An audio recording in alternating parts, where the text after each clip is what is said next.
ওয়াল কলামি ওয়া মা ইয়াসতুরুন, ঠিক কিনা?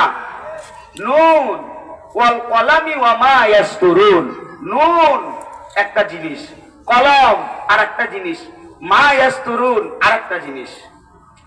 মা ইয়াসতুরুন মানে লৌহে মাহফুজ, কলম মানে পেন্সিল কলম, আর নুন মানে কি? আল্লাহ তাআলা নুন মানে এক নাম্বার তাফসীর হলো এই নুনের ব্যাখ্যা আল্লাহ কাউকে জানান নাই, বলেন সুবহানাল্লাহ।